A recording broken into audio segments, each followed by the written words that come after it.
Hello and welcome to our video on using a word matrix and word sums to help students understand the concept of a base word and then adding on a suffix or a prefix to the base word.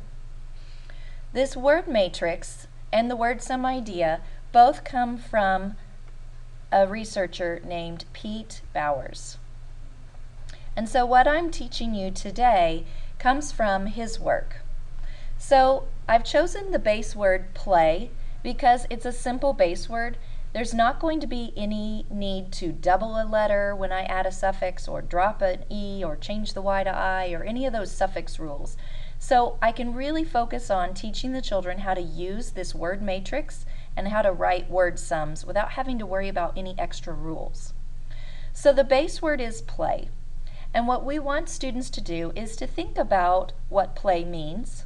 So it's just kind of doing something for fun. And then what are some other words that have play in it? Maybe that we can add a suffix. We might want to give a sentence to maybe encourage them and lead them down the path of what we're meaning. So we could say, I am going to play, or right now I am play what? And then we would hope they would come up with a suffix or with the word playing. So then we say, okay, so the base word is play. What's that suffix that you've added on? And we want them to come up with ing. And then we write the word sum. So we spell it P-L-A-Y, and I'm saying this A-Y quickly because those two letters represent one sound. I want the students to see them as a chunk when they read and when they spell. So P-L-A-Y plus ing, again, notice I said that quickly because I want them to see it as a chunk, is rewritten as P-L-A-Y-I-N-G. So I still spell it again, but I don't put the spaces in, I don't put the addition sign in, I write it just like I'm going to write it when I'm working on a written piece. So there's playing. We could also do plays, right? So just add our basic suffix S. We could do played.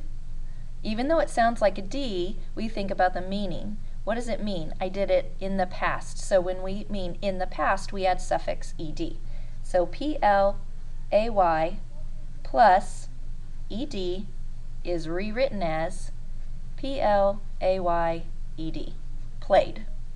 All right, now we could also do, if you join a soccer team, you are now a player. So we could add an ER. But a soccer team is more than one player. It has many players. But in a word matrix, you can't start here and then move vertically because we wouldn't say playered or playering, so we can't use players by this way. So what we do is we just draw another box. And it's almost like having to go through the door to get to the next one. Pete Bowers says, you know, we don't leapfrog over anything to get to the next one. You must always go through. So this would be players, and we would put the F's there.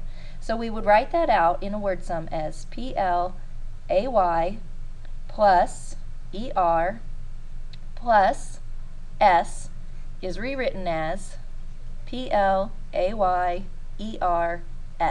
players. Now, we can add suffixes, but we can also add prefixes. So a really common prefix that would go with play is when you want to watch something again, and so we use the suffix re, which means again, so replay. So I can make replaying, replays, replayed. Not so much about replayer. It technically could have meaning, you know, it would be something that plays things again, but because it's not a real common word, I'm not going to write that down, and I want to encourage the students, if you can't use it in a sentence, then you can't write it as a word sum. So the students need to be able to understand what the words mean and use them in a sentence in order to write them down. Then when students share with each other, that's where we increase our vocabulary by learning new words. So for replay, we would do RE plus P-L-A-Y, and let's do replaying plus ing is rewritten as P-L-A-Y-I-N-G, replaying. Okay, so another word that would be an easy one to work with the students would be the word help.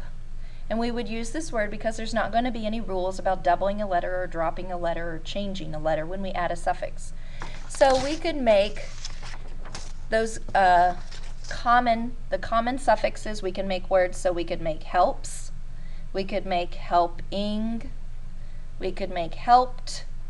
Now notice here the ed says t, helped at the end. It's really difficult when students are first learning about suffixes for them to understand that it's not a T. That's why we focus on the meaning of it. Helped means in the past. And what's the suffix that means in the past? Ed. All right, and then we could also have a great helper in the room. And just like before, we might have more than one helper. So we have helpers. And then we can maybe add a new suffix here, helpful, F-U-L, right? Or I could do helpfully. So since I have to go through the full, I'm going to have to draw a line and create a box, helpfully. Or I could also do helpfulness. So again, I'm going through the full box and then adding the suffix ness. And then of course the opposite of helpful would be unhelpful. So we can add that prefix there. So with each of these, as we wrote them, the students would write a word sum. So if we wanted to write unhelpful, it would be UN plus HELP plus FUL is rewritten as UN HELP FUL, unhelpful. All right, so after this, and you've practiced with a lot of these words that are just a real simple base word that have generally 2 letters at the end or a long vowel. Well, the long vowels are a little different sometimes, where there's no rules, then we'll want to get into understanding some of those suffix rules when we have to double a letter or drop the E or change the Y to I. So that's going to be on another video, so feel free to visit that video to see how to help children use the word sums and the word matrices to also learn those spelling rules that go along with adding a vowel suffix.